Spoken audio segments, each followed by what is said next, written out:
His grandmother was a Winter Olympic gold medalist. Her event was the cold shoulder. Adam Carolla. Yeah, get it on. Got to get it on. The church is going to manage to get it on. Thanks for tuning in. Thanks for telling a friend. We love that about you, right, Gina Grab? That's right. Handball, Brian. Did you get blown this morning? All right. Now, a new category, because we've done the statutory rape rock. Mm-hmm. And how?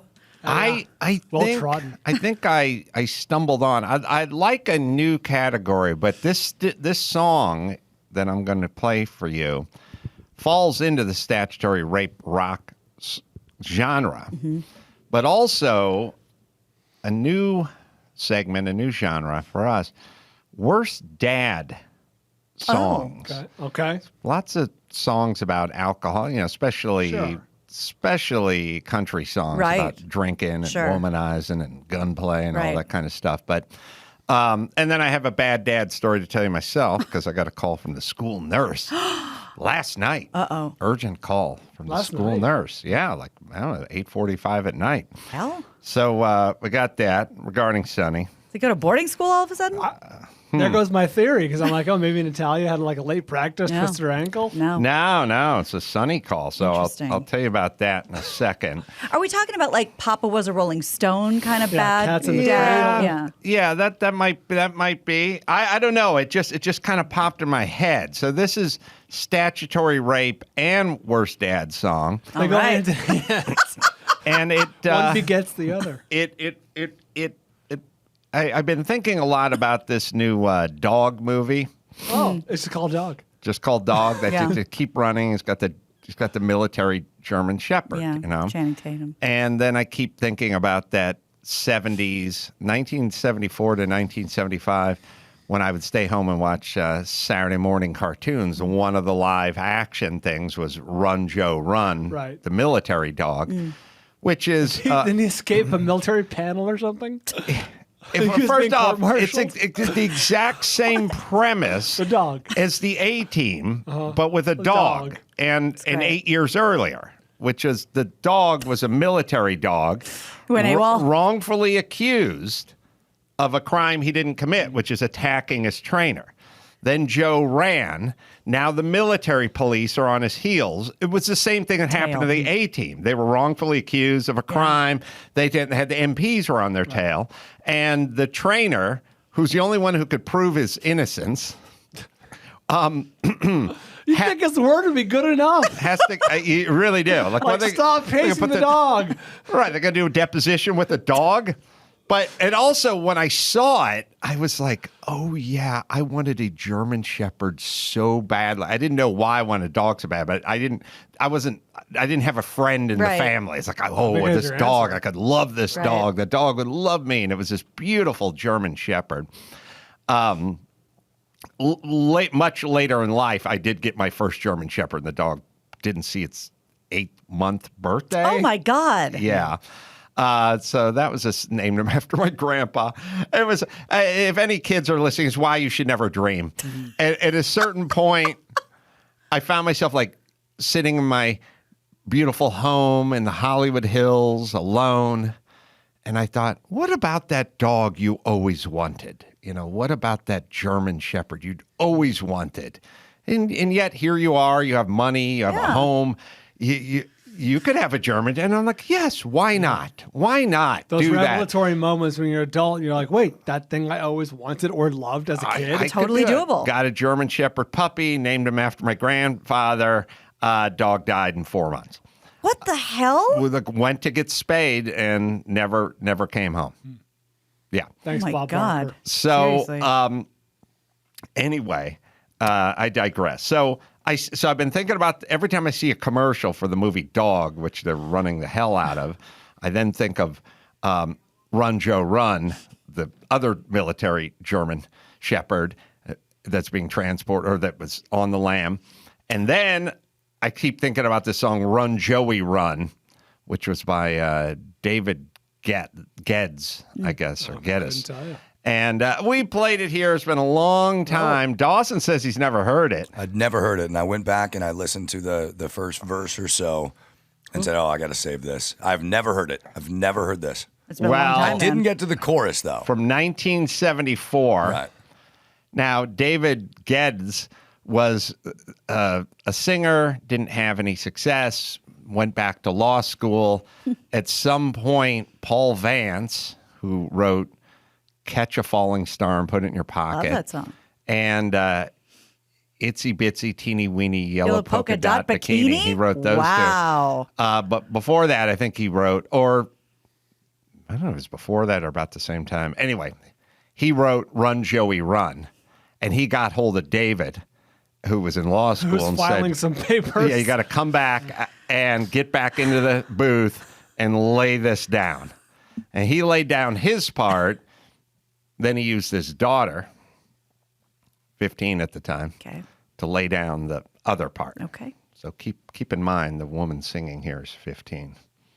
Oh Don't my do God, that. I'm going to This kill is so myself. upsetting. Chris, don't do this one. You're going to bum out everyone at the wedding. All right, I'll stop learning it. If this is the first dance song with Jen and her dad, you guys gotta take a long Oh second my look. God. I think it's a contender.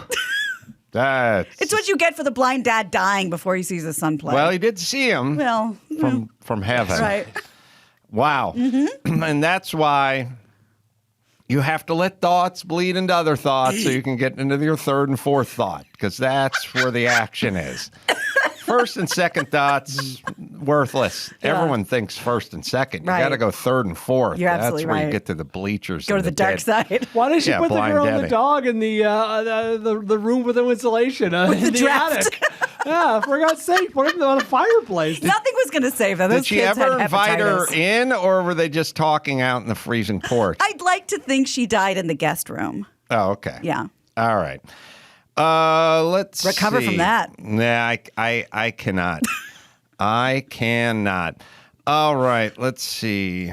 Wrote down a few other things. We got our Bobby Hollander disc in, but we're still scrubbing through it. Right? Is that what you Right, call it? Chris? It is a wealth of content. Yeah, we have Ryan going through it. But Adam and I watched a little bit of it together the other day. It got uncomfortable after a while, but Why are the lights out? Right. The door's locked. Oh, be on a second, guys. there's a lot. There's a lot of Bobby Hollander, but there's a lot of really bad acting going on by the actresses Sure. as well, which is equally as entertaining. So we'll look for that. All right. Something that was making the rounds recently was Russell Brand, and he was talking about being called right wing.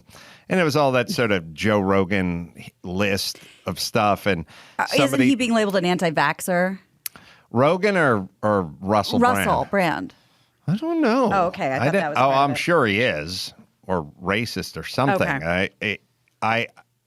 There's a list which I'm on, which was Joe Rogan's right wing guest, and it's got a bunch of people. It's got Russell Brand with Right. 3 appearances, and then Right-wing. I'm directly under him with 3 appearances. But it's got your Jordan Petersons, but it also has your Brett Weinsteins and your Eric Weinsteins and super liberal progressive people that have just gotten ushered into the right wing camp because they have thoughts about speech on college campuses or therapeutics or lockdowns or something.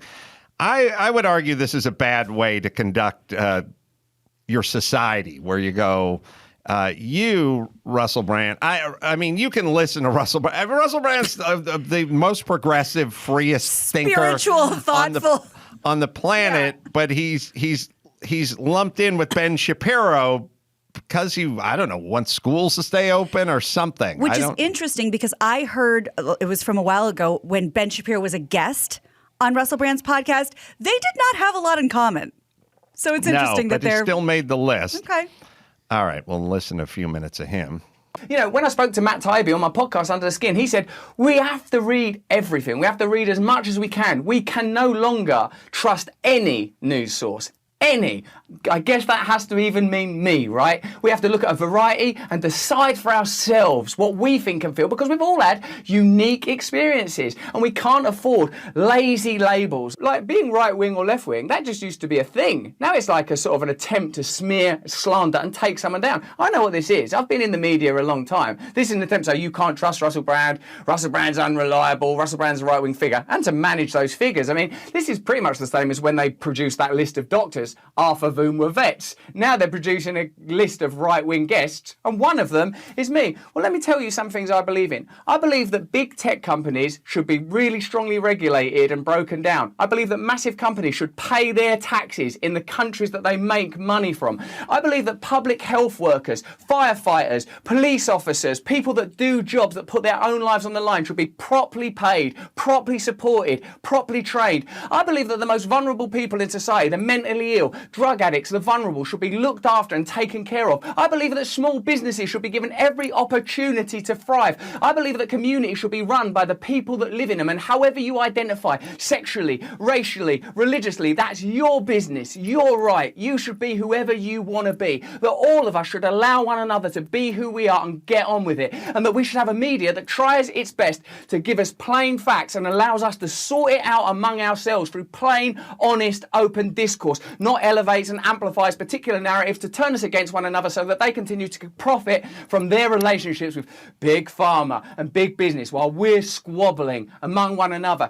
If caring about individuals, communities, hard-working, ordinary people all over the world and their right to live the lives they were born to live, caring about the vulnerable, exploring their own opportunities in terms of their identity, their creativity, their family, having traditional values if that's what suits them, progressive values if that's what suits them. If that is right wing, then I'm right wing. If believing in the possibility of a better world where people come together to challenge the old institutions, to challenge the old paradigms, to believe that human beings can be beautiful, that the world can be beautiful, that we can do something magnificent and beautiful together is right wing, then I'm right wing. They can use whatever words they want to criticize us, because I know in my heart I believe in me and I believe in you. I know I'm a person that's made mistakes, that will continue to make mistakes, but what I'm trying to do is be a good person, same as you, flawed, fallible, beautiful, difficult, complex, but trying my best to create something beautiful here with you.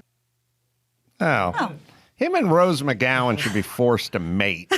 And just God. have the most opinionated kid Yeah. on the planet. That kid passionate. would come out of the womb talking, would have passion. Yeah. Probably try to organize and unionize the hospital before they made it out. That's right. Yeah. All right. So here's the thing.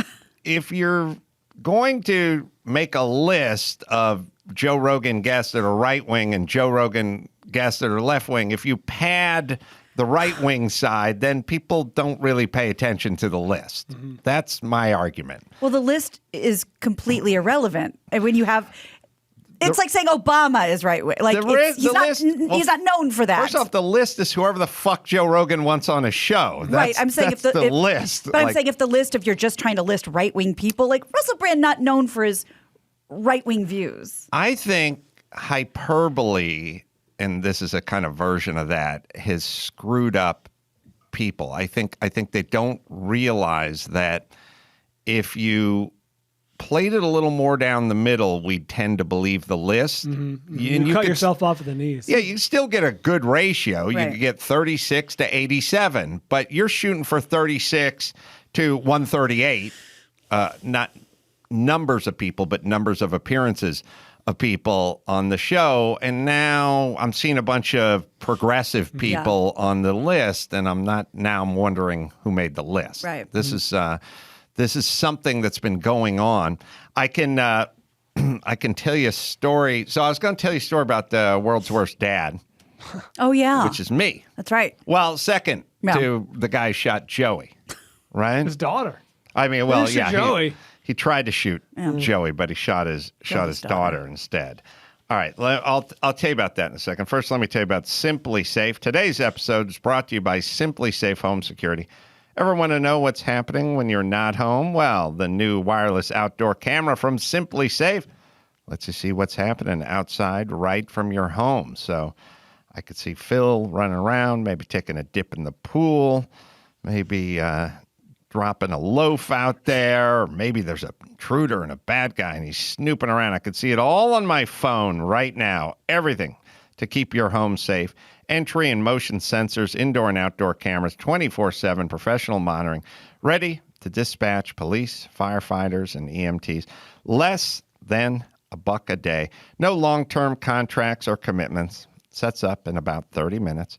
Customize your home's perfect system in just a few minutes. Go to simplysafe.com/Adam. Get your free indoor security camera plus 20% off interactive monitoring.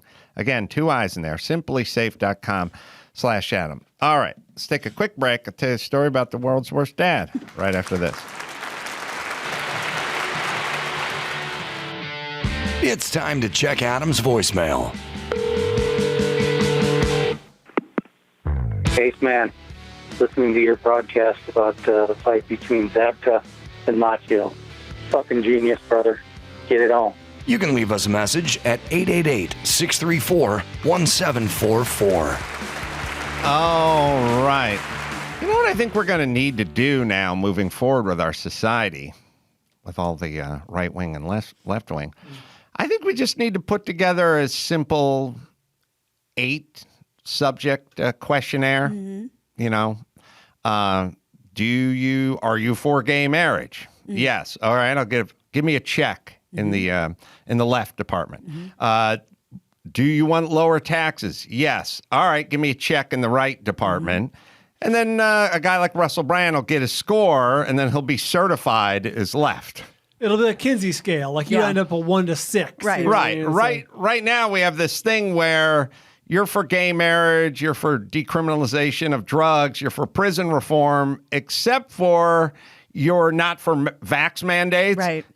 So you're right wing, that's a 3-to-1 ratio there. Yeah. There's a new order where you disagree with one thing and you get put in the how's that math ever going to work? Yeah, and they have those online. You'll see those tests. You know, you fill out 50, 100 questions, whatever, and there's a diagram. It'll show you where you land on it. I thought I was going to be off the charts liberal. I was just to the left of moderate. Yeah. So sometimes you don't even, according to this chart. So you never know.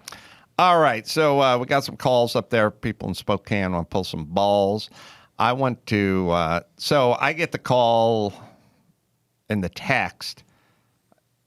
Maybe I just got a text, like 8:45 last night. And it was a school nurse. And wanted to talk about Sonny. Working the third shift. Always a Yeah, good I know. sign. Always a good sign. I called. Sonny was out on a walk. And so I called him because I'm like, hey, if you're transitioning, I need to know now. Yeah. Like I need to. I don't want to just call cold here. I need to be I'll look like primed an with asshole. some stuff, you know. And I go, school nurse is calling. What's this about? And he's like, I don't know. I'm curious, but I have no idea. I'm like, nothing you said, nothing you did. Now, I said, all right, fine, I'll call her. Evan encouraged you to pull your mask down periodically throughout the day and get yelled at? Oh, all day. For example. So I called the nurse, and Sonny had been exposed to COVID. Yeah. That was the reason for the call. And then here's where the bad dad stuff kicks in. She's like, has he been vaccinated? I'm like, well, probably. She's like, so he got his double vax? I'm like, maybe. Anything's possible. Do you have his vax card? I'm like, I don't have it on me, but it might be somewhere. And she's like, well, do you think you could find it? And I'm like, maybe. I could look in that drawer where we keep the batteries. And she goes, well, you think you could find the vax card? Because that's going to factor into, whether he comes back or not. What a contrast this movie to every other parent she called. I know. Then she goes, has he had COVID? And I'm like, I don't know. Oh, my God. Maybe. I don't know. He was 14 through COVID. I don't know. It doesn't affect kids. So I don't know. Maybe he had it. Maybe he didn't. So I'm like, I don't know. She's like, all right, you're a horrible dad. And then is this the gardener? Can you put the dad on the phone? Yeah. And she goes, all right, well, he'd have to undergo something called modified quarantine. Oh. And I'm like, okay. And then she goes, he can participate in school and school activities, but then he has to quarantine. And I go, he has to quarantine? Yeah. How's that So he's doing school from his computer or something? No. He can participate in school, but he has to quarantine.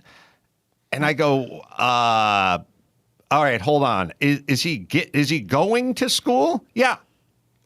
I go, yeah, he's going to school. Is he allowed in the class? Then where's the quarantine come He in? goes to school. Here's the science, everybody. He goes to school, and he can participate in any school-related, sports or glee or any of the activities. And then when he goes home, he has to quarantine.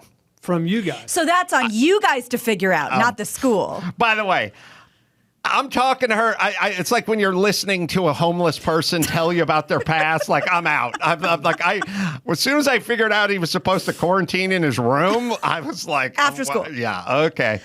All right. In your mind, you're like, run, Joey, run.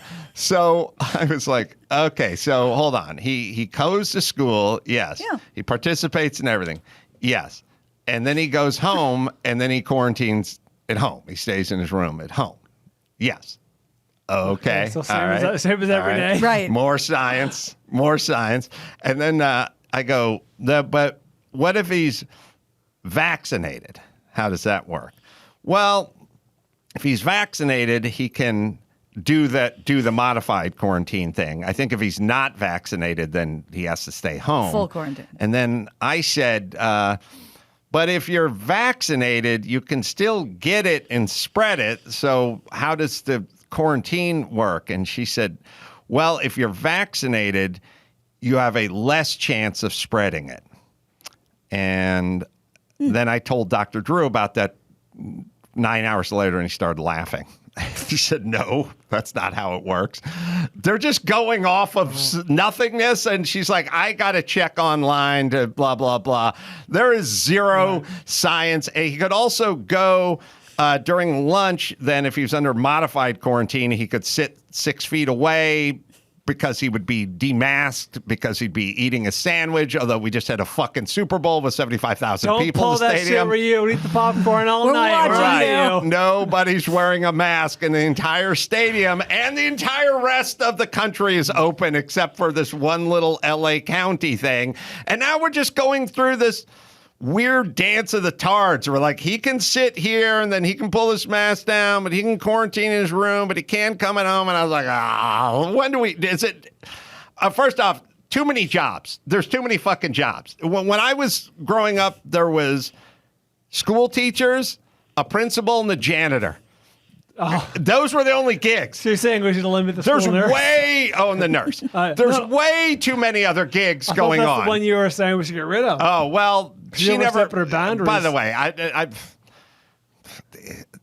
lay down and put a rag on your head isn't exactly, Take your strong temperature. medical Aside advice. from first aid, like I got a cut on my arm on a nail or something on the playground, how much medical whatever service did the nurse administer? They take your temperature. If it's below like 100, you lay on the cot for another 5 minutes and go back to class. Yeah. And when the shit really goes down, like the kid got his head caught in the lathe and wood shop, you call the paramedic. Right. It's the school nurse doesn't suture Doesn't you co- up. yeah. But there were like 7 jobs outside of being Yeah. the school teacher. Yeah. There's such a bloated bureaucracy now that you're getting text at 8:30 at night and There's everyone's probably more checking. administrators at a school Yes. than there are teachers. This is the problem with the least out here. budgets of schools, which is the union keeps growing, but they're not growing the number of teachers. They're growing the admin. And that just keeps more and more and more. They just keep adding new jobs. And of course, they got to do stuff. And that's where this comes in. The woman was perfectly nice. Just following the flow chart. Right. Turns out in zero science or science like superstitious gypsy native people would do if they want to like throw the virgin in the volcano. Like either he's got it or he doesn't have it. A mask, eating a sandwich, quarantining in his room. And it turned out that the case was from like 5 days ago, so somehow He would have been showing the next day would have been something, Symptoms and by now.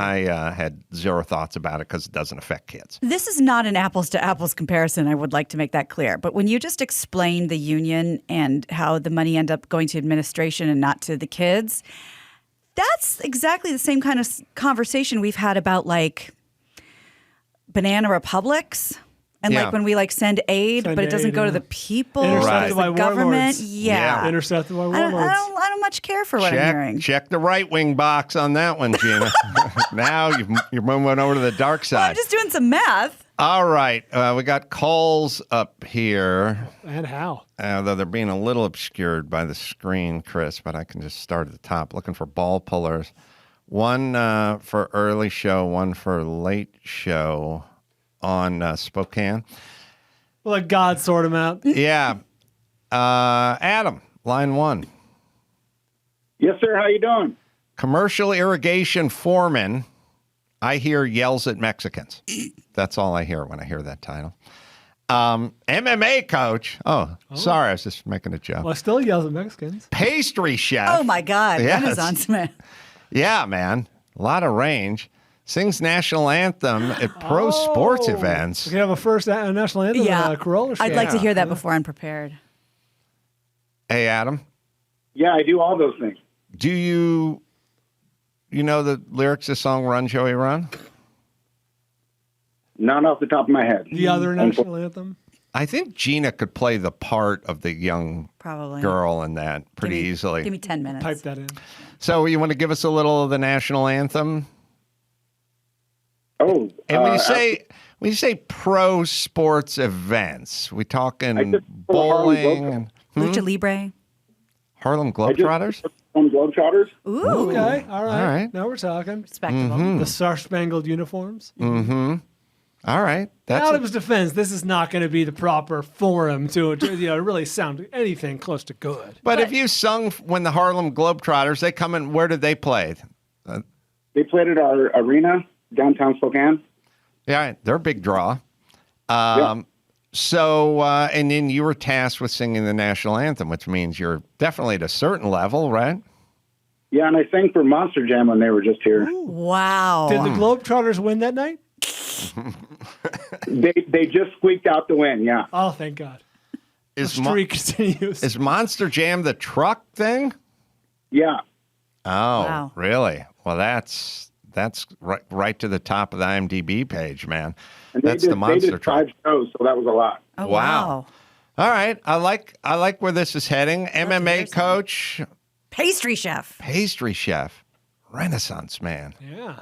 Yeah. If y'all want eclairs or scones or a chocolate cake, let me know. The answer is yes. Yes, send them on. All right, but there's other food-related ball puller possibilities up here, Adam. So I'm going to put you on hold, Sit okay? tight. Okay. All right. Let's talk Yeah, we to got to find out where these people are from. Melissa. Get it on. Get it on. Are they all Spokane? Yes? Yeah. Okay. Yes. Spokane ball puller. Sure. Thursday. This is just the Thursday show.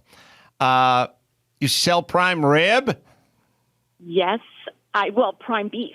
Oh, Oh, my. How Yes, much? in general. And easy on the eyes, as I can see through the picture Chris put up. And there's two of her. Oh, I She's a hear. twin. Oh, she's a twin. and I have a twin.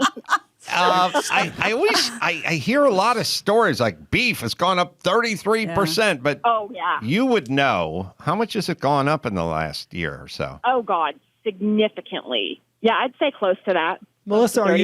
you exclusively prime rib? Because that's a real niche. That's like, No, she's all. Oh, sorry. I missed yeah. that part. Only prime.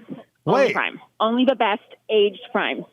Oh, well, now I'm confused because it says prime Oh, on maybe the it's screen. prime beef. Prime beef is what. Oh, Yes. because prime rib Yes, is a USDA very... prime. Floweries. Right. Yeah. Prime beef. Okay, I got you. Well, what's the biggest riser? Are we talking filet, ribeyes? What do people want? I'd say, it's between, actually, we do a box that's ribeyes and filet mignon, and that's probably our most popular seller. Right. That's great. I got to tell you, man, it is so goddamn expensive, but the Wagyu or the American Wagyu is so damn good. It's worth it. Tender. It is worth it, man. All right. So where do you live? So I'm in Spokane, Washington, but I'm from Coeur d'Alene, Idaho. Oh, wow. Mm-hmm. And twin sister, lover, hater? Oh, love her to death. Oh. Fraternal, identical. Identical. Oh, boy. Like almost mirror image. Wow. She's a vegan. Fuck no. How much beef are you bringing home? You married? Do you get to, have luscious steaks every night? I'm not going to lie. I eat more probably good steak than anyone I know. That's nice. Well, you know me. Are you married? I am not.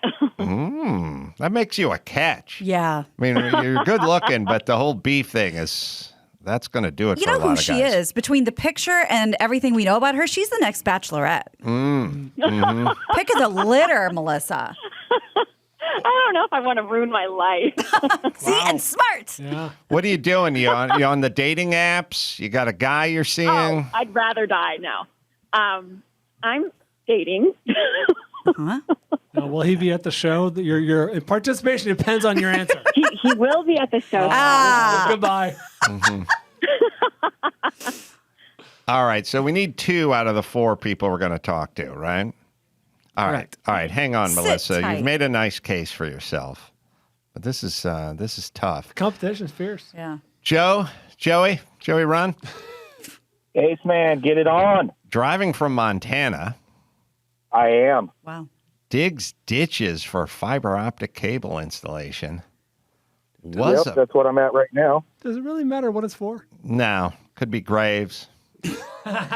Could be cable. Tunneling inmates out. Are you digging them by hand or are you working a backhoe? It depends. It's more like a small trencher, kind of like you use to put in sprinkler lines and stuff like that. So it's just a blade that pulls the conduit underneath the ground. Oh, okay. Oh, it inserts it? What's that? Does it insert the conduit into the ground? Yeah. Looks like a trolling motor kind of thing. It's got like a bullet on the end. It goes down under the ground, and then the machine vibrates up and down. And as you pull it along, the conduit goes into a sock and pulls it under the ground as you pull it along. Oh. And that vibration goes up and down, opens that's up better and up, than and then ditch I come back digger. and put in fiber optics in it. Yeah, and then you pull the fiber optics? Yeah, I'm doing a blowing, so we hook up air pressure to it and a little sock on the end, and the air blows it through while wheel pushes down and gives the whole thing a push. Yeah. It's like when they send the pig through the sewer line to clean it. Is that a thing? It's called a Yeah, pig. kind of, only we're attached to the other end. Yeah. I thought for a second it was like a suckling pig. Me too. Yeah. And I asked. no, the thing they send through to I'm making the. I'm doing yeah, that, it's like when they do God, what on your arteries? Oh, the stint Rhino. or whatever? Yeah, it's like that. You were a welder, I was. but you gave it all up to bury conduit.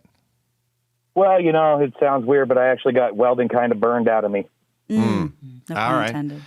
All right, look, I'm going to be upfront I with do you, have Joe. one other thing to offer here. It's been a food-related subject, so I do some pretty good barbecue. If you guys want some pulled pork and ribs, I can bring those out. He's back in the running. Chris says there is some barbecue.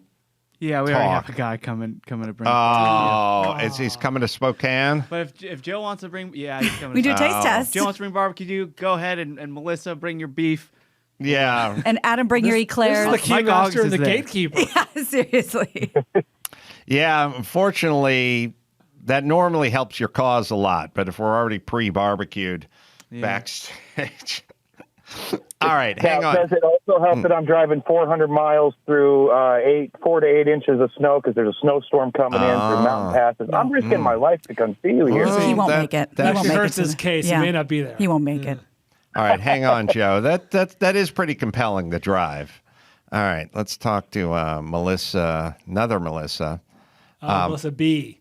Melissa B.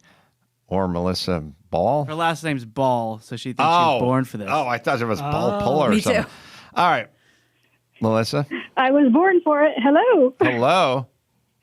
Hello. Hello. Mother of four. I like that Melissa, mother of four, is a listener and enjoys the show. Absolutely. I live for the show. That's good. like But that. ostensibly, everyone in the club is a fan. Yeah, but a mother of 4, like that's not usually the demographic we think of. Yeah, that's true. That's what I like. She works in a psychiatric office. How much beef is consumed? How much oxy can you bring? Okay, so we're a little low on the beef. How about a fexer? You have a culinary crew. What do you do in the psychiatric office? I am the office manager. I started off as transcriptionist, so I got to hear a lot of the patient profile and whatnot initially. Oh. That's But one of my yeah, dream so now jobs, I by the just way. Manage people. Yeah, being doing the transcripts for, so you don't have to help anyone. You just get to hear I think everything. a lot of it's mundane. You get to know everything well, that was said in the room. We have all medicated patients, so that's the great aspect of it. We don't have the free floaters, so to speak. So it's all controlled. I think I'm medicated like unintelligible. Cries in English. Most of them. All right. Interesting.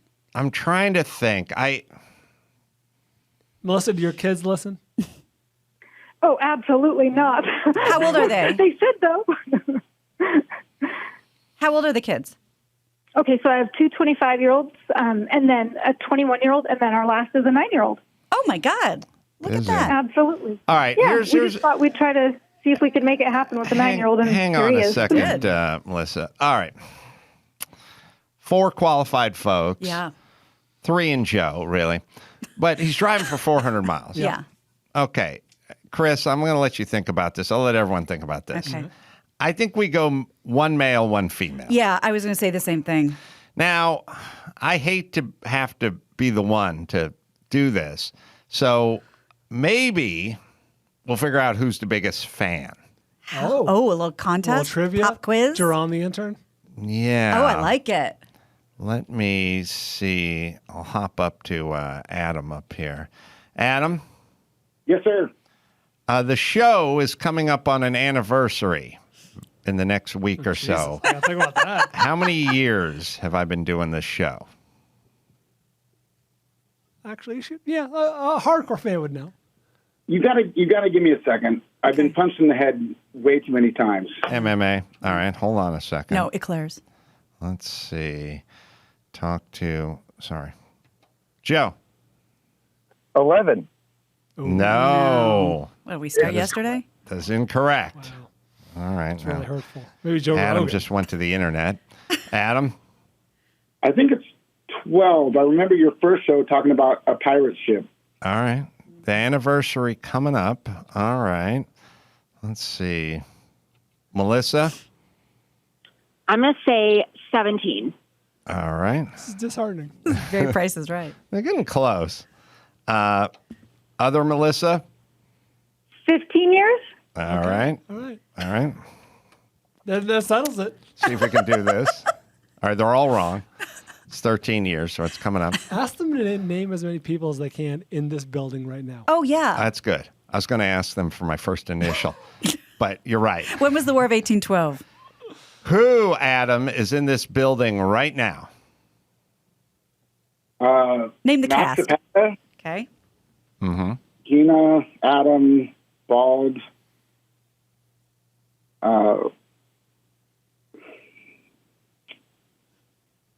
Lotsy is there somewhere.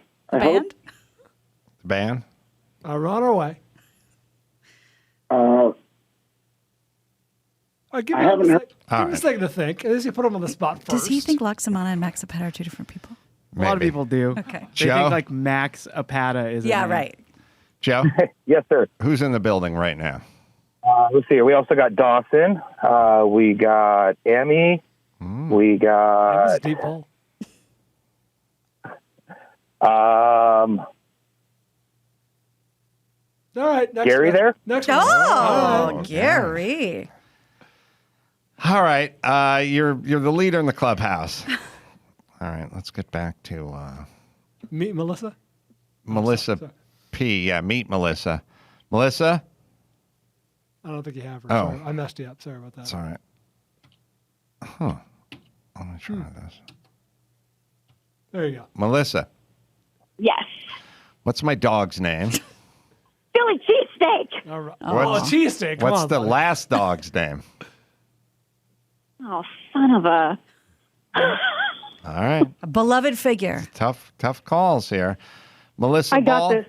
Molly. Oh, nice. Little Molly. Oh, now what? Now Okay, we I keep know. have going. we settled this, or are we going to keep going? You got to go with your heart, man. Who do you want on stage with you? Who's going to add to the show? Oh, no, I can't do that. I have to leave it up to the trivia gods. And Melissa got Molly. Melissa Ball got Molly.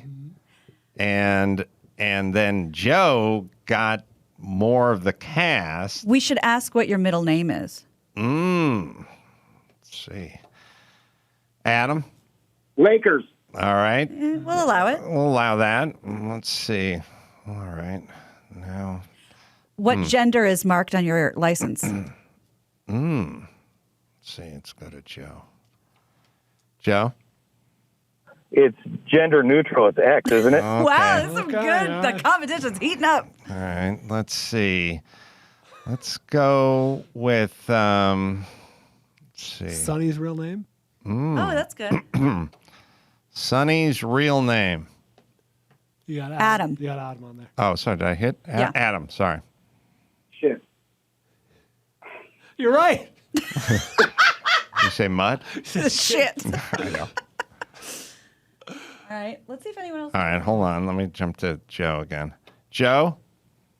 Santino. All right. Yeah. Now, I feel like Joe's gotten the most He's here. pulling away. He has the heart for All sure. right. So Joe's in. Yeah. I got 21 years of love for you, Adam. All right. You're in. Mazel. And Awesome. Adam, sorry, but you're going to land on your feet. MMA coach, pastry chef, sings the national anthem. Maybe he can still do the national anthem. Yeah. All right. So now we're down to just the Melissas. Yeah. Let's see. All right, I got one. Okay. Melissa Ball, Yes, sir.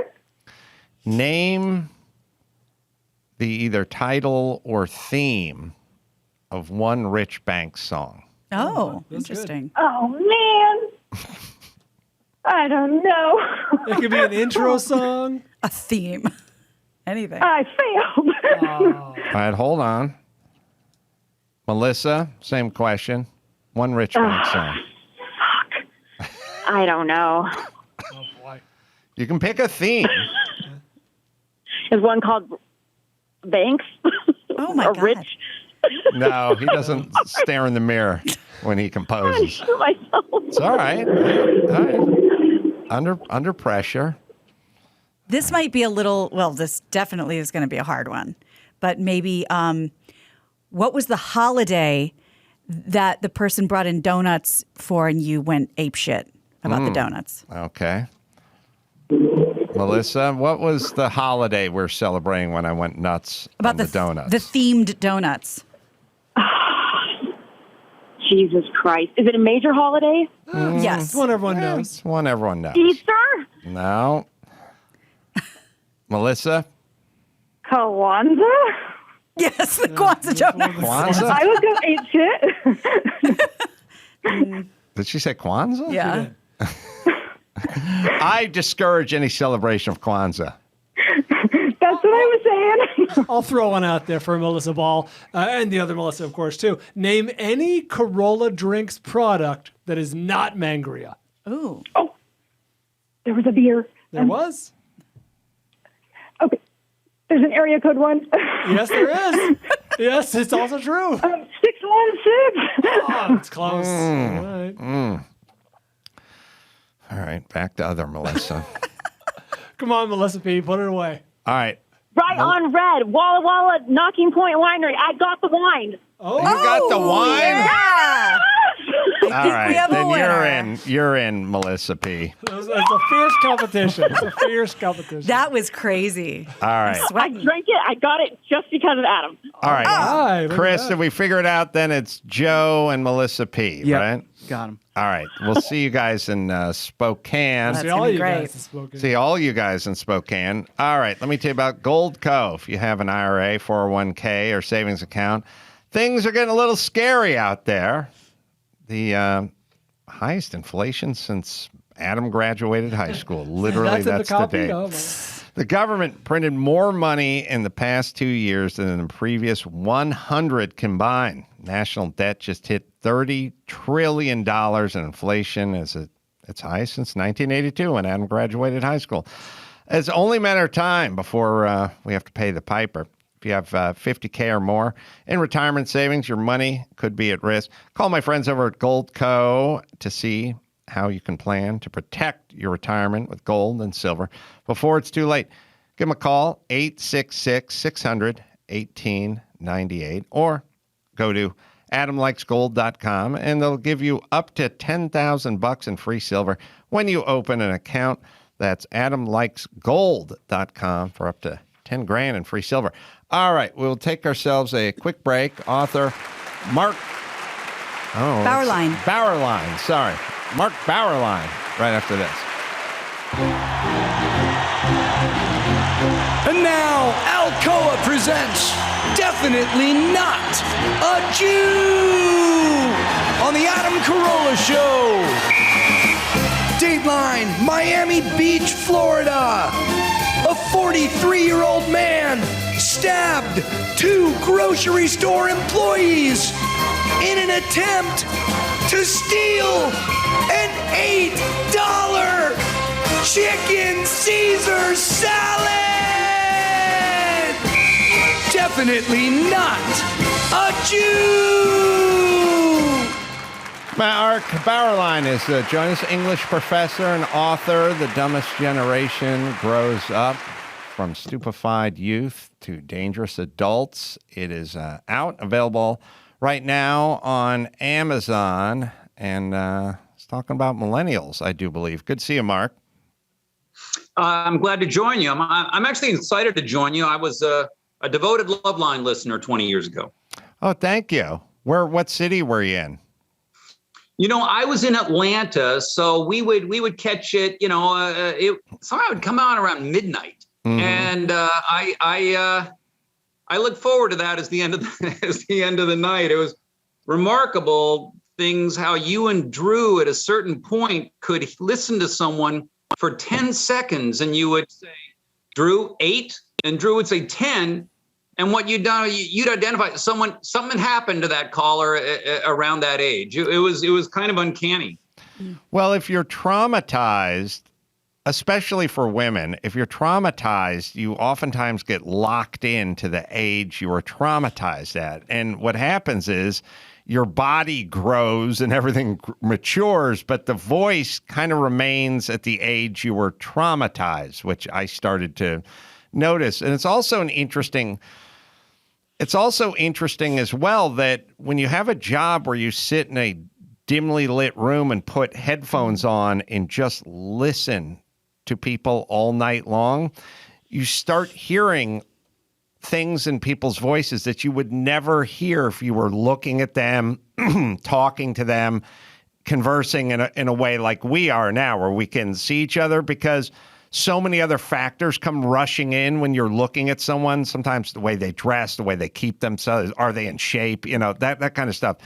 So you would start hearing these little differences in how people sounded. And I could always tell, like when I could tell if a girl was molested, and I could tell if a guy worked with metal. Very specific. But I can tell nothing from your voice so far other than you're a big fan. So thank you. Thank goodness. Yes. Yeah, I don't judge, so even if I did. All you do is judge. All I do is judge. So let's talk about the book. Sure. You start. Tell us what this sort of precept is. Well, this book is actually an update of a 2008 book called The Dumbest Generation, How the Digital Age Stupefies Young Americans and Jeopardizes Our Future, or Don't Trust Anyone Under 30. And that book was looking at 15-year-olds, the millennials, the first decade of the third millennium, who were being hailed as the most inventive, innovative, ambitious, optimistic, progressive, tolerant generation in human history. They were going to lead us into the 21st century. Here come the millennials. You read about that. And I said, no, this is awful. It's terrible for a 15-year-old to be able to walk around with 200 photos of himself in his pocket. It's awful for them to create a bubble of youth culture, peer pressure. They go to their bedroom, they shut the door, they got 4 screens going, they got the music, they're texting, 3,000 texts a month. And that this is a really bad formation for a teenager. It's going to extend adolescence. It's going to create this artificial reality where they can produce a world that only affirms themselves. It was called the Daily Me. And, we talk about cancel culture today. Millennials lead the way on cancel culture. They're into it. They've been canceling since age 12. They just hit unfriend button. You're gone. Interesting. They've been blocking for 15 years. So that's the way the world ought to be. They lived in that bedroom for years during these primary ages of the formation of your social civic sense. So what we see today, and why I call them dangerous adults now, is we got a whole generation of 30-year-olds now who have transferred the mores of the adolescent bedroom 2010 into the public sphere, into the workplace. Jordan Peterson has a new book coming out. All the young people who work at that Penguin shop, they want it canceled. No, we shouldn't have to tolerate this. Well, they haven't had to tolerate it, since they were preteens. So the updated book is how that bad formation in those very important teenage years, we're now seeing the fruits of it. Well, that orange-haired monster gets elected in November 2016, and they all go into trauma because, well, they should never have to lose. Politics, well, yeah, it's up and down. No, we're the good ones. Why should my world have to have disagreeable opinions, contrary people? I don't like them. I'm offended. Everything's personal for them now. So this is where we are. Yeah, the personal part. First off, I never really thought about the mechanical part of canceling people on your phone, but it's true. A lot of it is, when I was 23, I never thought I had the right to tell anybody anything other than guys who got paid less than me on the construction site. I never thought the notion of like working for a big book publisher and have him, there's the head guy 61, Jordan Peterson 62. I would have no thoughts about. I might have thoughts of, I don't want to read that book, or I disagree with that guy. I would never think to raise my voice and go, no, I do not. I mean, this happened at the New York Times. It's happened at a lot of big organizations where the peons, who are the 24-year-olds, like fresh out of college, are dictating policy. I'd be curious what your thought is on this, whether it's a college campus, like the whole Evergreen story with the formerly mentioned Brett or Eric Weinstein. I can't remember which one, who got literally chased off the campus. Right. But I'm saying, isn't it the adults' fault for just throwing the cage? We've thrown the cage doors open at the zoo, and we all just went to go drink in the park, and we're running the monkeys like run wild. Like, shouldn't the people who are at the college, the dean or the whoever, just go, hey, shut up? No, we're not doing that. You're not allowed to take over the cafeteria because this person wants to speak. Like, turn the fucking fire hoses on them. Like, I think it's the adults' fault for caving so quickly. Maybe it's mom and dad's fault for caving so quickly before that. Thoughts? It's astonishing the way leaders of our institutions are so intimidated by young people. I mean, if you're a college president now, and you see 10 undergraduates marching down to your office with grim looks on their faces, and especially if those students are female or students of color, you start quivering. I mean, you go, oh my, this is your biggest nightmare. And if you're one of those kids, you march down to that office, you're 19, and you see the biggest man on campus with fear in his eyes. Think about how exhilarating, how intoxicating that moment is. I mean, to have him on his knees, apologizing, it can be the high point of your life, and that's a pleasure that is very difficult to give up. And if the adults don't teach you, you can't do this. If they don't stop them, they're going to keep going. That's why the first sentence of this book is, what have we done to them? Yeah. Well, I think, unfortunately, the game that they're invested in is very much like a drug.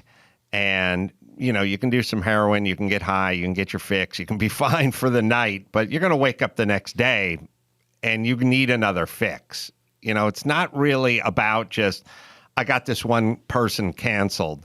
It's a series. And it always leads to misery. They seem like some of the least happy 25-year-olds in human history. When I was growing up, 25-year-olds like partied and had a good time, and now they're all listening to Greta Thunberg and wringing their hands. But I don't think it has an ending. I feel like it needs to be ended sort of by the adults. I feel They're adults now. I feel like it's the older adults. And that it's like the homeless problem. We keep kind of, in LA, we sit back like, when is this going to burn itself out? Like, it's not going to burn itself out. It's going to keep going. At some point, someone needs to show up with a fucking bulldozer. That's how we end it. We can't just keep hanging back going, let it run its course. In a way, you need external things to force you to grow up. I mean, who wants to grow up? Growing up isn't very fun. You don't get your way all the time. Well, I want my way all the time.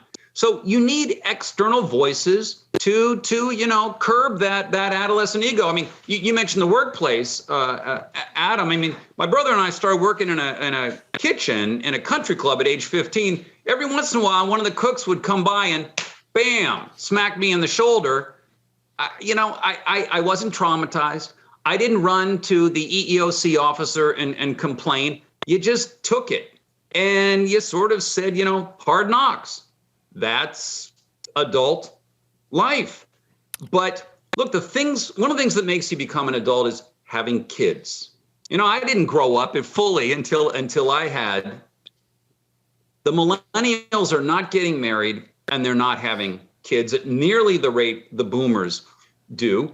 1/3 of millennial males, I quote this in the book, will not have been married by age 40 and probably never will. I mean, you mentioned the population issue, the Social Security issue. I mean, the millennials are not reproducing enough to ensure their own Social Security.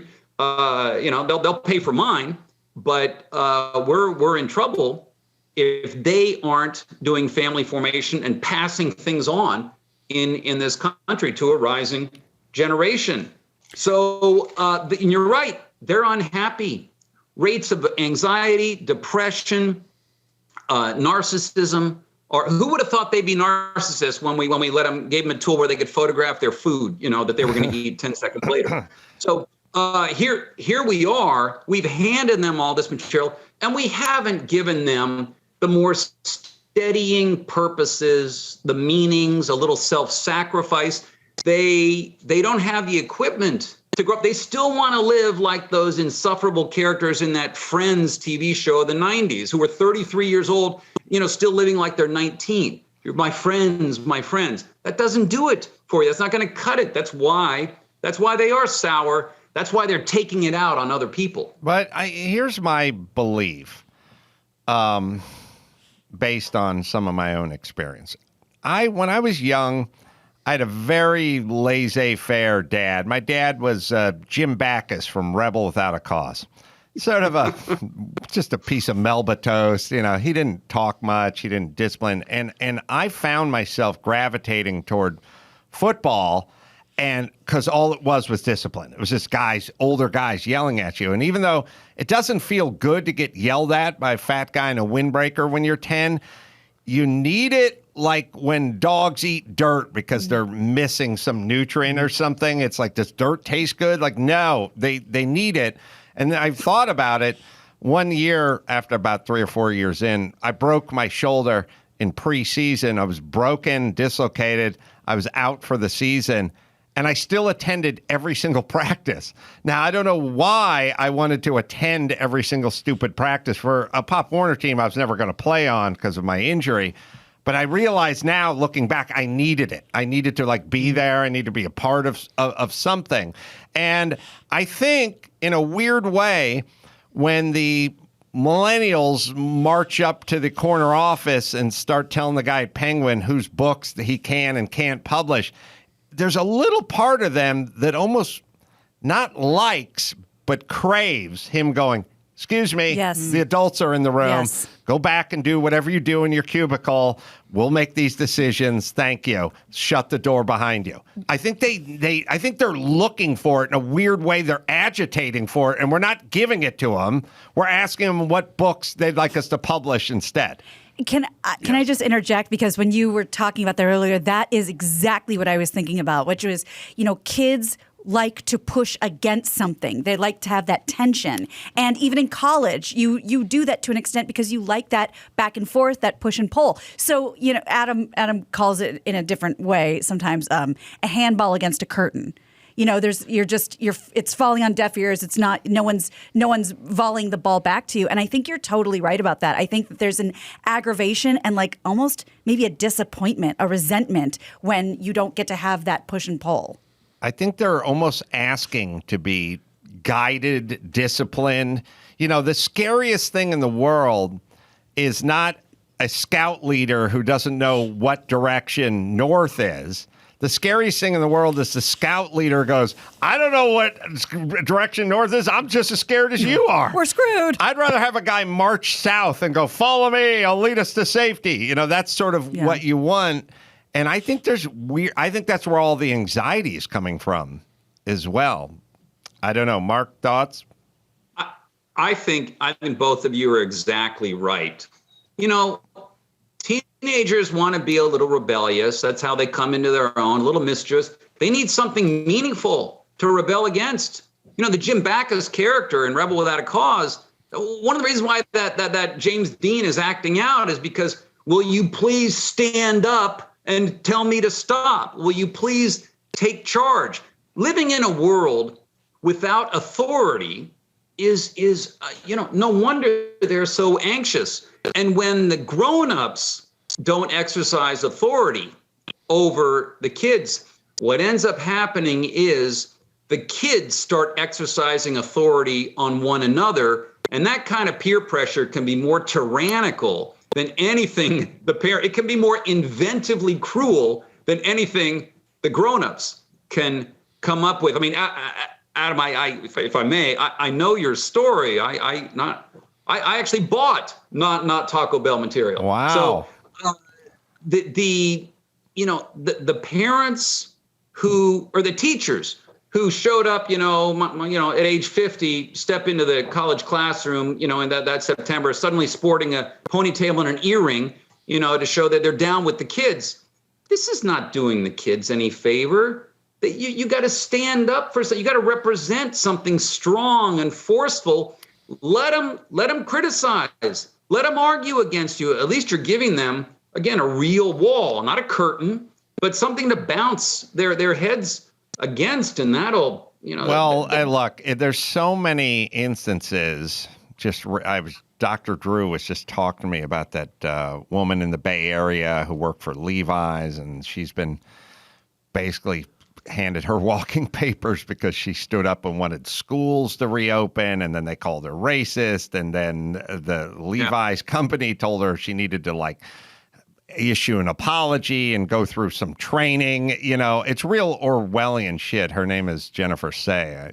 It was just something that popped up. But so what I'm saying is whether you run Levi's, whether you run Penguin Publishing, or you run the New York Times, who they had Senator Tom Cotton had an op-ed piece like a year ago or something about BLM riots, and everyone at the paper didn't like it. It was an op-ed piece by a senator. It's an opinion. They just fired. They fired the his producer or his editor. The editor got fired because the kids didn't like it at the Times. What do you think an op-ed piece is? But that's the whole thing. These are all moments where someone can go, hey, 23-and-a-half-year-olds, this guy's a senator. This guy's been an editor at this paper for 23 years. It's an op-ed piece. It's his opinion. Now go back to work. We could have done it, but the adults are so panicked that we're all scared of being wished out into the cornfield that we just go, oh, what do you want us to do? Well, we'll fire that editor. Like, all right. Done and done. The Los Angeles Times had an editor. I think it was the Los Angeles Times fired editor. These are liberal people who are down with the cause, but they're also of a different generation that says, an op-ed piece should be opinions that are different than maybe the ones we hold. That one, I think it was the LA Times, somebody said to him on a trip abroad that he took kids to, like something. What if someone used the N-word or something, and then he used the N-word, like talking with someone at lunch, telling him what to do. If someone were to say, and then someone came back and said he did it, and then they got rid of him. Like, obviously, it's emboldened and empowered everybody, but it has to make them feel out of control and miserable at the same time. They need a little slap on the snout and to go back to the cubicle.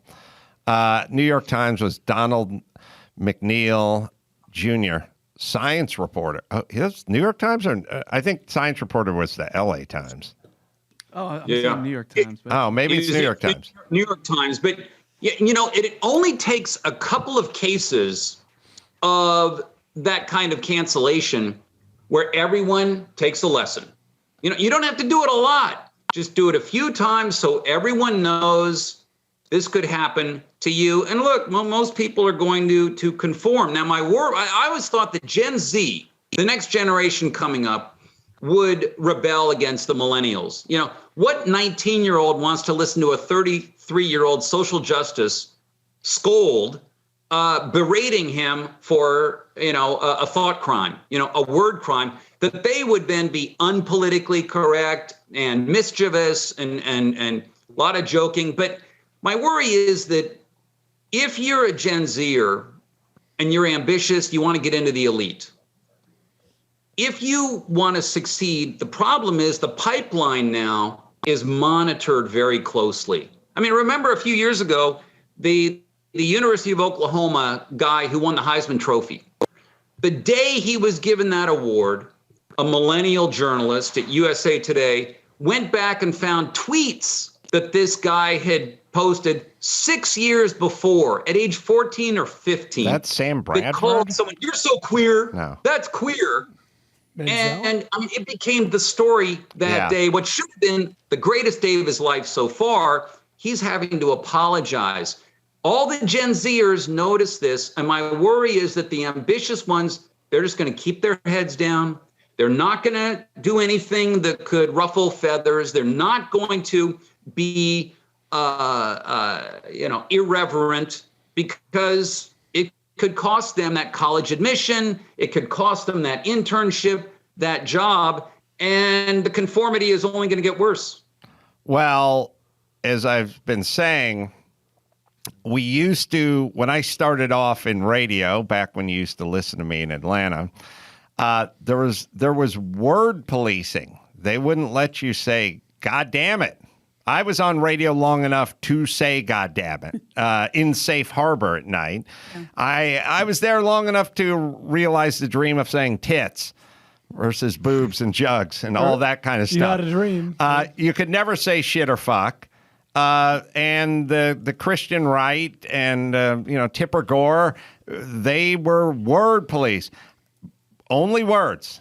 Now, idea police. Ironically, swear as much as you fucking want. No problem with swearing, but we got big problems with your ideas. And if you have ideas that are counter to ours about, insane thoughts like natural immunity or lockdowns not working or cloth masks not being effective, you will be removed from your job. And that's pretty freaky. When you go from words can be controlled pretty easily. Anyone who's ever gone to dinner and met the girlfriend's family on the first time you meet the family, vice versa, you can have a dinner without letting any F-bombs fly. You know what I mean? You can police your words. Ideas, that's so much more insidious and very difficult for people to police because it is their ideas. And then the ideas are being turned against them.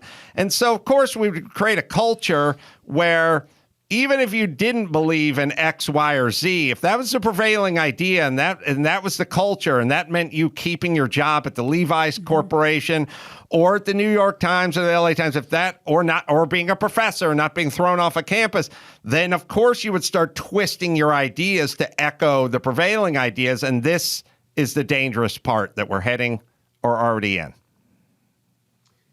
You know, the whole PC thing, the woke thing, it keeps you off balance because what might have been last year's mode of intercultural respect is this year's cultural appropriation. All right? The sins, the crimes keep changing. The law isn't set in stone. And I think actually keeping you off balance. Yes. Right? Keeping 100%. You uncertain. This is part of the point. I mean, my liberal professor colleagues, if I said to them 10 years ago, hey, you know something? You better be careful of pronouns pretty soon. They would have said, oh, listen to the conspiracy theorist. You're crazy. Who would have thought this were coming? If I said, you know what? You've been teaching Mark Twain's Huck Finn for 20 years. You're not going to be able to teach it pretty soon. They would have said, oh, come on. That's a classic. The problem is if you've got a class with 35 students in it, 2 students complained to the administration that you taught a book with the N-word in it.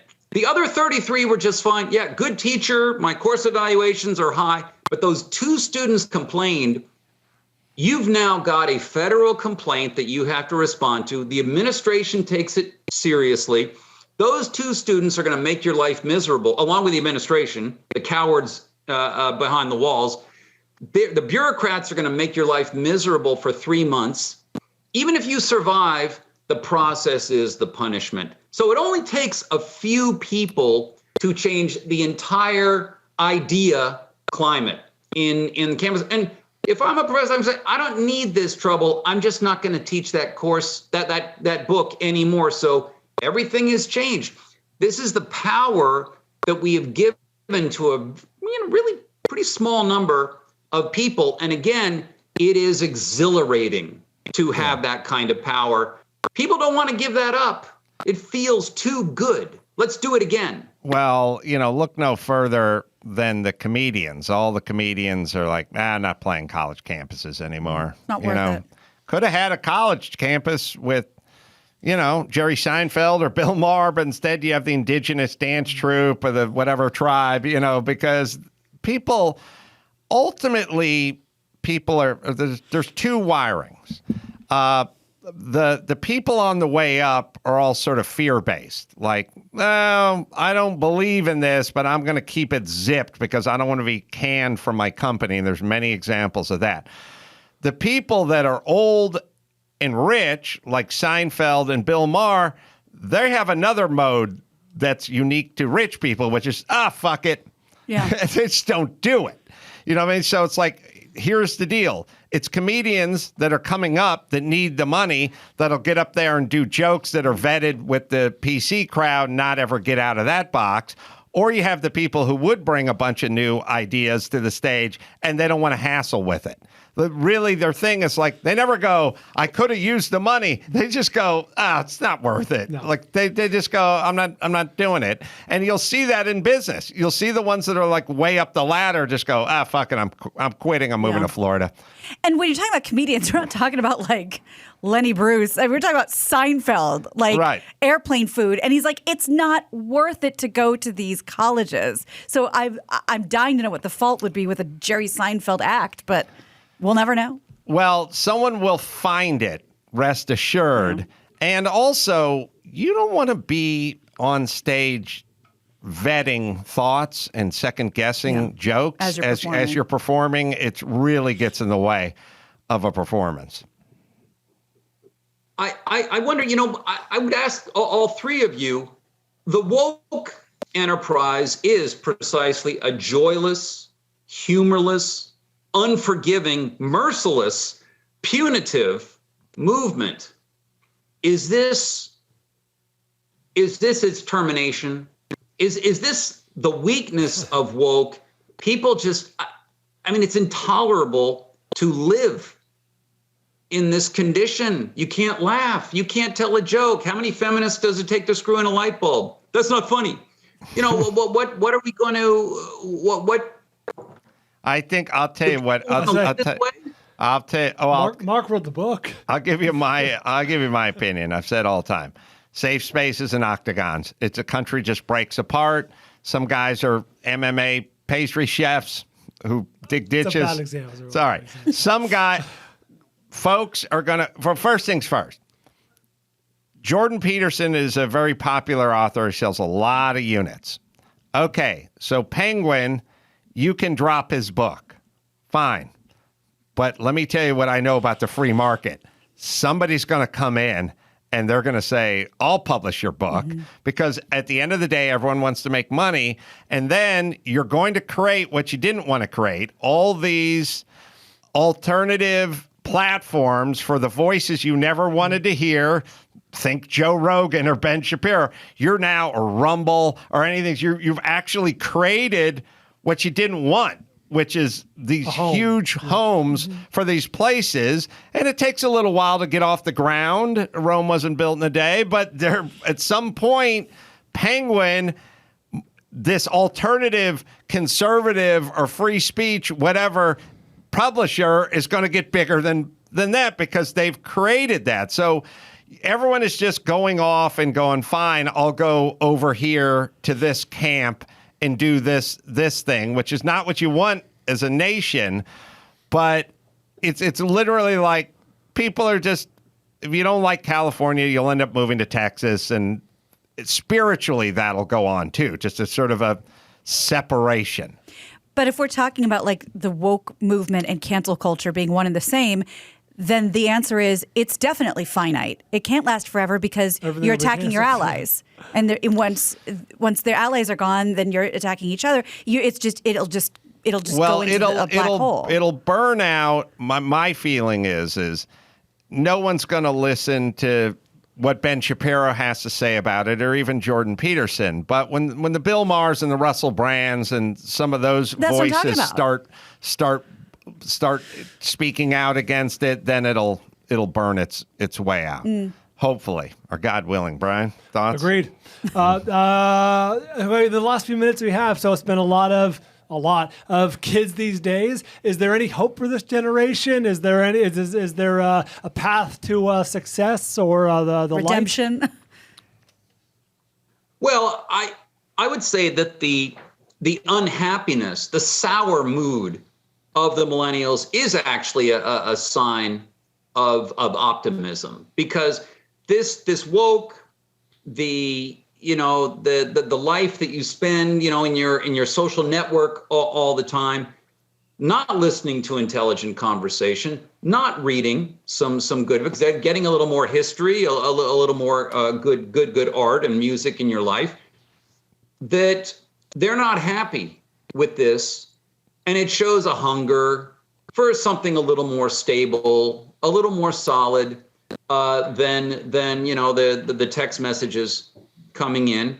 The problem I see is, do we have the leaders of institutions? Do we have the people who are in charge of educating the young who are going to take that and run with it and carry it in better directions than they have been for the last 40 years? I mean, or are we stuck with teachers who say, I really learn more from my kids than they learn from me? That child-centered approach, that we got to change the mentors, the personnel of the mentor system, I think, because I think Adam's right. the economy will shift to open this up. But, the education world is enormously resistant to economic pressures, the public schools and the universities. It is starting. More charter schools, more private, more homeschooling. But I think that's going to lag quite a bit. But we'll see. All right. Mark Bauerlein is the name. The Dumbest Generation Grows Up. It's available now on Amazon. And Mark, it was great chatting with you, my friend. Thank you all. I enjoyed it. I'll be listening. Thank you. All right. Let's take a quick break and do the news right after this. Canada's Prime Minister Justin Trudeau has had enough. On Monday, he enacted the country's Emergencies Act in an effort to stop the protests against Canada's mandates designed to help slow the spread of COVID. But the law was put in place in 1988. It's never been used until now. Trudeau was the first one to use the act. He said that it gives police more tools to restore order in areas where public gatherings constitute illegal and dangerous activities. On top of that, financial institutions will be given special powers to stop funding for the so-called Freedom Convoy. Is there something with Canada and COVID that's different than once you cross into Michigan and COVID or Florida and COVID or anywhere Zero else tolerance. with COVID? I don't know. I thought the brisk air would be helpful. Yeah. He's just a fuck. First off, he's such a puss. But secondly, yeah, they're now getting into your bank accounts now. I mean, it's getting into this. These are extreme powers. By any reasonable measure, I was looking at the act, and it's like, oh yeah, they can fuck you up. Yes, those who are constantly worried about tyrannical dictators are acting like tyrannical dictators, which makes me think everything is now just projection at this point. But it's over or it's not over, and we have to live with it. Either way, there's this thing of like, you must follow my dictates, or otherwise I'm going to have to do this, or you could just drop the mandates and get the fuck on with it. I think 90% of the truckers are vaccinated anyway, and the rest, I'm sure, have natural immunity. And then at a certain point, it's their choice. Well, yeah, but it's interesting, too, because you think there's always somebody protesting something, a large group protesting whatever. And it does kind of make me laugh, depending on whatever side you're on of whatever's being protested at the moment. It's like, good, clean house, get them out of there. Or like, why are you stepping on these people's rights? And it's just a matter of what you believe in that moment, what one believes. Yeah. But see, I'll tell you where he jumped the shark with me. I cannot stand everyone grafting race and sort of hate crimes onto everything. And it's been a peaceful protest. There has a Nazi flag has been spotted. There's now lots of stuff now where people from the group that is not in the group just shows up with a Nazi flag and someone takes a picture. Not saying if that happened, but it's happening now. Where it happens. You show up to the march, the opportunist. fuck the march up. Yeah. But yes, okay, one guy or two guys or three guys, they show up with the Nazi flag, and then the truckers tell the guys with Nazi flags to go the fuck home because you're ruining it for everyone. This is not our message. But always it's racist. Like, listen, here's the deal, everyone. From this point on, you can have all the opinions you want about therapeutics, masks, vaccines, or truckers. The moment you start bringing race into it, I'm done with your argument. I'm no longer listening to your fucking weak-ass argument with everything is hate and everything is racism. It's a bunch of fucking truckers. I don't even know how many black people they have in Canada, but as far as I can tell, they're protesting against your vax mandates. That doesn't make him a racist hate group. Such a fucking feckless pussy, that guy. He has to weave it in. And he won't meet with them. He won't meet with them. And these aren't just random people. These are the people that essentially keep your economy open. The well, truckers. They were heroes in the past. Right. During COVID. Right. But now... Okay. Ignorant question. Why truckers? Why not? That union? What's that? Why that union? Yeah, why truckers? Why are truckers upset? Why not construction workers or firemen? Or fill in the blank. I'm just curious. I think it attracts a more independent breed. Like if you go trucker, I don't want to sit in an office all day and have some guy in a clip-on tie I'm my own breathing boss. down my neck. Open road, live my own life, make my own hours. So you have a whole bunch of sort of independent, free thinking, because the idea of driving a truck to me sounds miserable.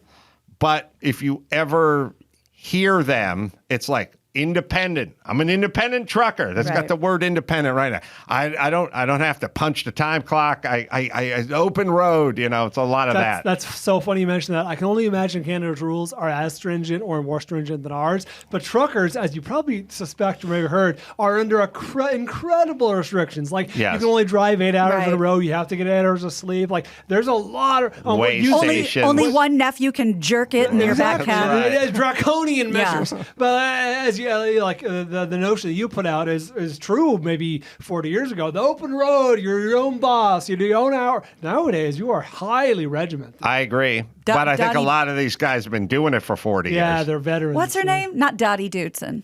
Debbie Dootson. Debbie Dootson. I should know. I'm Debbie Dootson. That's right. Find me the Dootson trucking spot. It's been a while. And or Wally Thorpe. The typewriter guy? No, Wally Thorpe was the other school of trucking. The Coke to their Pepsi. When I was 11, I'd sit home and go, what do I go for career-wise? Go to the Wally Thorpe School of Trucking or go to the Dootson School of Trucking? You weighed your options. Debbie's pretty easy on the eyes, but Wally makes a pretty... compelling argument. Well, he showed up with a full bag of groceries. He said, 1964, $10 bought this many. And then today, it was a half a bag. Yeah. And so that means you got to drive a truck. Do the math. Right. A plus B equals C. Mm-hmm. Oh, here we go. This is this Dootson? Yes. All right. Hello, my name's Douglas Cash. I learned how to drive the big rigs at Dootson School of Trucking. I earned $1,500 the first week and $50,000 a year. Whoa. If you want to make big money, call now. Area code 818-445-2400 or 213-692-6938. Is verification spelled correctly? It is not spelled Dootson correctly. driving schools are the best. Ask me. I'm Debbie Dootson. Call now, 818-445-2400. Do it now. Do it with Dootson. That feels 80s to me. I'd probably launched my career in ditch digging at that point. They misspelled verification? I've never seen it spelled like that. Huh. It's VER. Yeah. All right. IFI? That's how you know they're good. Yeah, it's a weird way to spell. It's how someone will spell your name. But it's how you know they're good at driving trucks. That's I right. don't got time for this shit. I don't got time for spell check. That's right. No school learning. I learn on the road. The families of the Sandy Hook massacre from 2012 have settled for $73 million with Remington Arms, making this the first time a gun maker has been held liable for a mass shooting. They sued Remington? Yes, and I'll give you a little more info on how that went down. ABC News reports that Remington Arms agreed Tuesday to settle the claims from the families of 5 adults and 4 children killed in the massacre at Sandy Hook Elementary. The families allege Remington knowingly and negligently marketed military-grade weapons to unstable individuals, which ultimately led to the Bushmaster AR-15 being used in the Newtown shooting. It's the prime demo. Come on. Unstable individuals. How do you prove that you're advertising to unstable individuals? This is this case. Dutch. Hey, weirdos. This happened in 2012. So ultimately, this case has been going on for roughly a decade. Mm-hmm. So God knows how many different approaches have been taken. I mean, I think the case actually has been 8 years. How do you market towards unstable individuals? Well, let me read you a little bit more. The families argued Remington negligently entrusted to civilian consumers an assault-style rifle that is suitable for use only by military and law enforcement personnel and violated the Connecticut Unfair Trades Practices Act through the sale or wrongful marketing of the rifle. So they should never have been. It's a weapons grade thing. Shouldn't have been advertised. Right. A military grade thing. Yeah. Okay. Yeah. Except for it's not, but it's a scary looking gun, but still tons of people use them for sport or whatever. Yeah. They don't kill. That's funny. The AR-15, it's like the great white shark. Like, look at it. It's a killer. Terrifying.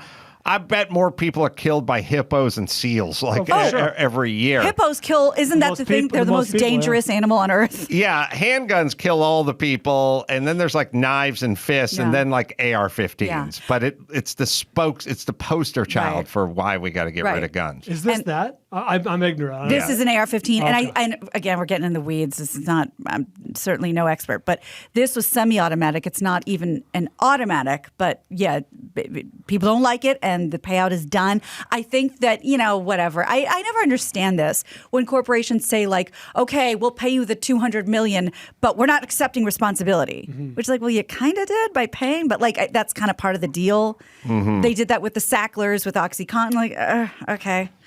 Let's go on to another lawsuit. A judge has ruled that a libel lawsuit with former Alaska Governor Sarah Palin that she filed against the New York Times over a 2017 editorial should be thrown out because her lawyers failed to produce adequate evidence that the newspaper knew what it wrote knew what it wrote about her was false or acted recklessly toward indications it was false. So this was when an editorial basically had her partially responsible for a series of shootings in Arizona. One shooting spree killed 6 people and gravely wounded Gabby Giffords. They kind of tied her is this the thing rhetoric on the to that. website with the crosshairs? Okay. But that is very hard to prove that that libel caught. I got to talk. I'm going to talk this. to Mark about it in 20 minutes, I think. Okay, good. So I want to ask him, the jury was out, Yes. and then the judge dropped it. I feel like it's weird that the I'll tell jury you went why. out to deliberate. Yeah, go ahead. He deliberately did not tell them because he said, obviously, you're going to want to appeal. And for whatever reason, I don't know that much about how the law works. I have to basically let you guys come to a decision. And then somehow that makes Sarah Palin's people able to appeal the decision. That, like, for whatever reason, he couldn't interrupt the jury proceedings because specifically he said, I assume you're going to want to appeal this. Well, I'm sure definitely Mark ask will him about that. come up with something. Yeah. And, everybody in New York's mad at her because she had COVID, didn't get vaccinated, went back to the same restaurant, full-blown COVID, and shook everybody's hand. The whole thing about the vaccination is it doesn't stop you from getting it or spreading it. So why is this whole thing about you're putting me in danger? You can be vaccinated and spread it, as Israel has shown us and many other places. It's this weird thing, like you're putting me in danger. No, you get vaccinated to put you out of danger. If you can get it and spread it, vaccinated or not, I'm getting back to Sonny, then how am I putting you in danger if it's transmitted, whether have it or not? Right. The advantage of the vaccination is that you get a lesser version of it, but that's for you. Right. Anyway. And who doesn't want their period every 3 weeks? Yeah. So remember the other day, and again, jury's still very much out, but remember when I said, boy, that Bob Saget blunt force trauma sounds like more than just a bump on the head. Wow, And you said you watch too much Nancy Grace. Yeah, there's all, I don't know, Brian's following this. No, but I have it for you. There's corners that like, that ain't hitting your head on the bathroom floor. That's a baseball bat. Correct. Oh, wow. So, I mean, so to that's speak. what they're saying. The way It the is skull akin was to, cracked. yeah. And, So yes. let's just skip down to the Daily Mail reported this, posted the autopsy report saying Saget suffered a significant blow to the head. One doctor said it appeared consistent with taking a baseball bat to the skull or falling 20 to 30 feet. The report said Saget suffered multiple fractures stretching from the back to the front of the skull and along the eye sockets. It also revealed there was bleeding across both sides of his brain. Meanwhile, Dr. Joshua Marcus, MD, neurosurgery at Nuvance Health, says the injuries suggest more than benign head trauma. While Dr. Marcus does acknowledge the possibility that Saget could have suffered a very bad fall, he says the injuries around the eye sockets are what gives him pause. But the Orange County Sheriff's Office says they believe he wasn't struck by anything. They suggest that Saget's injuries likely came from a fall where he hit the back of his head on a flat surface like a bathroom floor. I was going to say it could have been And a shower fall. they've ruled it accidental. But how do you? It's like the whole head and your eye sockets. Well, okay. And this factors in. Bob Saget is a tall guy. True. Now, he passed out and collapsed. That's The longer fall. Yeah. If he caught on like a toilet edge I was gonna say or sink. sink or something like that, maybe not the floor, certainly not the carpet per se. Or the This sink, then the floor. feels Yeah, like right. the bathroom, a tile, a sink, A or bathroom a toilet. counter, a toilet, a floor. Right, something like that. I mean, I presume, because aren't there just sort of cameras everywhere now? Like, how can you check into the hotel and go up to your room and have then some stranger with a bat comes in? It feels very, very weird. Yeah. But if the coroner already said it's an accident, what do you want from me? How does that stay open? Like, it's done, it's done. I don't know. Maybe the but family would just thank God we have another conspiracy theory to argue about over the next 50 years. I may be asking an unanswerable question, but if one falls in or out of the shower or bathroom area or whatever, there's multiple bruises and whatever on your shins or hip or what, right? Wouldn't it be pretty obvious? All I can think of, minus foul play, is you fall and you hit your head on like the toilet bowl edge or something that's got some haft that's a little sharp or something like that. That's all I got. Yeah. That's the thing that's weird to me, and I'm no doctor, but for a doctor to be like, I just don't know how his orbital sockets got busted. It's like, well, that is a good question. Well, it is interesting. I mean, look, when you hear guys that are medical coroners going, this looks like a fall from 20 or 30 feet, not collapsing. Right. Hitting your head on subflooring. Yeah. That does bring it into question. Well, if there's any updates that aren't just conspiracies, I'll be sure to let you know. Dawson has got to be, I'm worried about you. I almost did a wellness call for you because CNN is reporting that the United States has suspended avocado imports from Mexico's western state of Michoacan after a U.S. official received a threat. According to the statement, the U.S. Department of Agricultural, Animal, and Plant Health Inspection Services, heretofore named USDA APHIS, decided to pause until further notice the avocado inspection activities in Michoacan after one of its officers who was carrying out an inspection, worked a regular day, received a threatening call to his official cell phone. Michoacan is the only state in Mexico authorized to export avocados to the U.S., and the USDA reported that... I had a thought. Mm-hmm. Yeah, Mike sent me the article. It's like the cartels. I was thinking about. But I'll tell you, Doss, you ready to be devastated?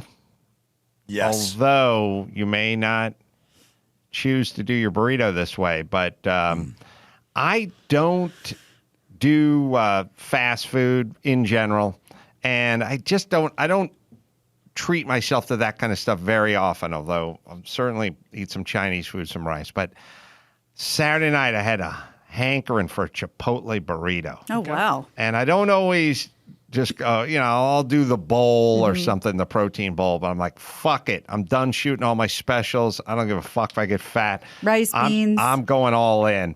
And I had it all worked out in my head.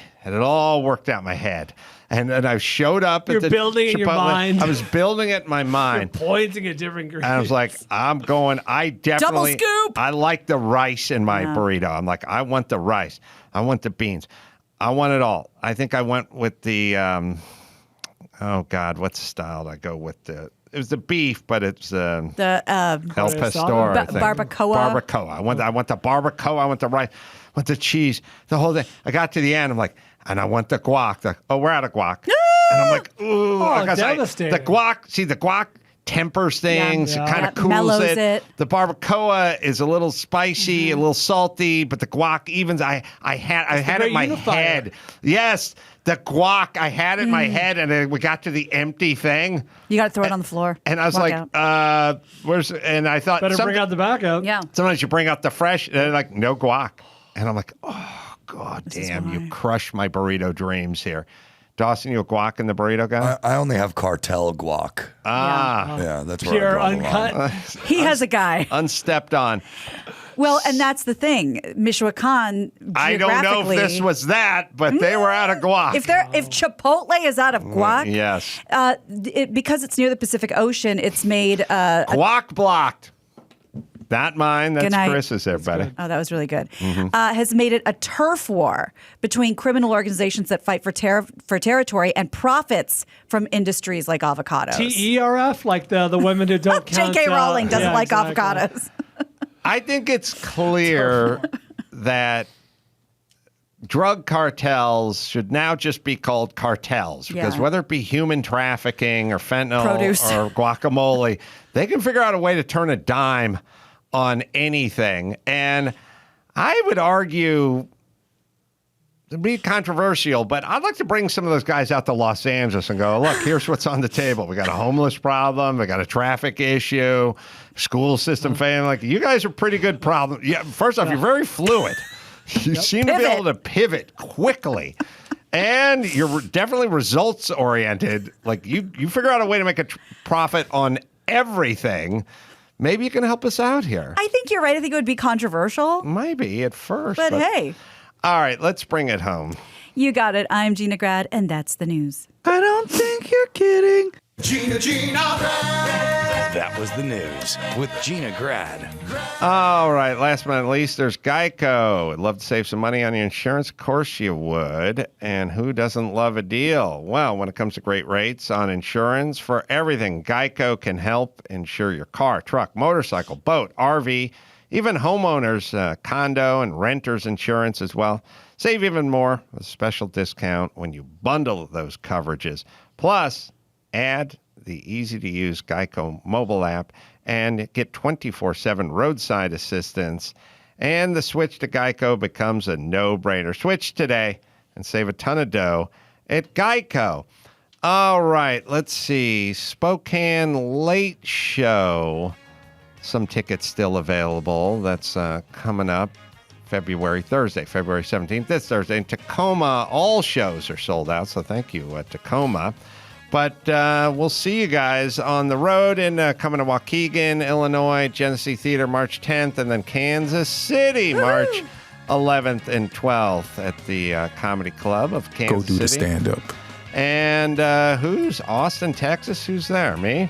Huh. March 25th, 26th. Indianapolis. Podcast and stand-up. Go do the stand-up. Yeah, go do the stand-up. So just go to AdamCarolla.com for that. Until next time, it's Adam Carolla for Mark Bauerlein and Bald Bryan and Gina Grad saying mahala. Someone used the N-word or something, and then he used the N-word like talking to someone at lunch, telling him what to do. If someone were to say, and then someone came back and said he did it, and then they got rid of him. Like, obviously, it's emboldened and empowered everybody, but it has to make them feel out of control and miserable at the same time.